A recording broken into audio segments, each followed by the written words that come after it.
जब औरंगजेब को पता चला कि छत्रपति शिवाजी महाराज का देहांत हो गया है, तो वो दक्षिण जीतने की इच्छा लिए आगरा से उठकर औरंगाबाद पहुंच गया। औरंगजेब को एक दिन निजामशाही और 2 दिन आदिलशाही को खत्म करने में लगे, लेकिन सामना होना था 23 साल के नए छत्रपति संभाजी से। इस समय औरंगजेब दुनिया का सबसे ताकतवर राजा था। वो न सिर्फ विश्व के सबसे बड़ा भूभाग पर राज कर रहा था, उसके पास विश्व की सबसे बड़ी 5 लाख की सेना थी। अगले 9 सालों में संभाजी ने पुर्तगालियों के खिलाफ 15 और मुगलों के खिलाफ 69 छोटे बड़े युद्ध जीते। मराठा साम्राज्य की जो सीमा उनके पिता छोड़कर गए थे, वो उससे कई गुना बढ़ाकर आगे ले गए। गुजरात से लेकर गोवा तक भगवा फहर रहा था। साल 1689 में सगे साले की गद्दारी के चलते छत्रपति अपनी पत्नी और बच्चे समेत बंधक बनाए गए। उन्हें जोकर के कपड़े पहनाकर परेड कराते हुए मुगल खेमे में लाया गया। औरंगजेब ने जिंदा रहने के 2 रास्ते दिए। पहला, पूरा मराठा साम्राज्य मुगलों को सौंप दिया जाए या इस्लाम स्वीकार कर लिया जाए।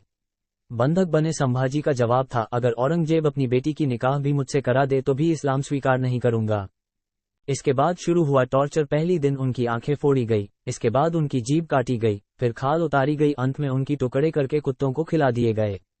औरंगजेब इसके बाद करीब 20 साल मराठों को खत्म करने का सपना ले औरंगाबाद पड़ा रहा। वो तो हिंदू पदपादशाही समाप्त नहीं कर पाया। हाँ, उसके मरने के 40 साल बाद पेशवाओं ने जरूर मुगल बादशाहों को पेंशन पर रखा और उनकी रक्षा की। मराठों एवं अंग्रेजों में 1684 में जो समझौता हुआ, उसमें छत्रपति संभाजी महाराज ने एक ऐसी शर्त रखी थी कि अंग्रेजों को मेरे राज्य में दास, गुलाम बनाने अथवा ईसाई धर्म में दीक्षित करने हेतु लोगों का क्रय करने की अनुज्ञा नहीं मिलेगी। छत्रपति संभाजी महाराज द्वारा औरंगजेब को लिखा पत्र। बादशाह सलामत सिर्फ मुसलमानों के बादशाह नहीं हैं। हिंदुस्तान की जनता अलग अलग धर्मों की है, उन सबके ही बादशाह हैं वो जो सोचकर दक्कन आए थे, वो मकसद पूरा हो गया है। इसी से संतुष्ट होकर उन्हें दिल्ली लौट जाना चाहिए। एक बार हम और हमारे पिता उनके कब्जे से छूटकर दिखा चुके हैं, लेकिन अगर वो यूं ही जिद पर अड़े रहे तो हमारे कब्जे से छूटकर दिल्ली नहीं जा पाएंगे।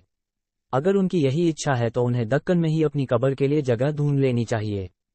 छत्रपति संभाजी महाराज की हत्या के बाद औरंगजेब ने कहा था, अगर मेरे 4 बेटों में से एक भी तुम्हारे जैसा होता तो सारा हिंदुस्तान कब का मुगल सल्तनत में समा चुका होता। 80 अन्य वीडियो देखने के लिए हमारे चैनल @UsAreEverything 7708 को सब्सक्राइब करें। धन्यवाद। हर हर महादेव।